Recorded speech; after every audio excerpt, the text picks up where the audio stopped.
নমস্কার, আপনারা নিশ্চয়ই সুস্থ আছেন, ভালো আছেন।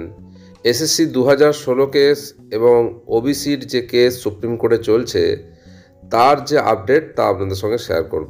সুপ্রিম কোর্টের পোর্টালে দেখা যাচ্ছে যে এসএসসি 2016 কেসের নেক্সট ডেট যে শিডিউল করা হয়েছে সেটা হচ্ছে 28/11/2024। অন্যদিকে ওবিসি সার্টিফিকেট ক্যান্সেল সংক্রান্ত সুপ্রিম কোর্টে যে কেস চলছে তারও আপডেট দেখা যাচ্ছে সুপ্রিম কোর্টের যে পোর্টাল সেখানে দেখানো হয়েছে যে নেক্সট ডেট এই ওবিসি কেসের 9/12/2024 অর্থাৎ ডিসেম্বর মাসের 9 তারিখে আবার এটার হিয়ারিং হতে পারে। এসএসসি 2016 কেস এবং ওবিসি কেস সুপ্রিম কোর্টে যেগুলো চলছে নেক্সট ডেটগুলিতে তার কতটা অগ্রগতি হয় দেখা যাক। আপডেট এলে তা আপনাদের সঙ্গে অবশ্যই শেয়ার করব। এইরকমই বিভিন্ন ভিডিও দেখতে আমার চ্যানেলের সঙ্গে থাকুন। আপনারা সকলে সুস্থ থাকুন, ভালো থাকুন।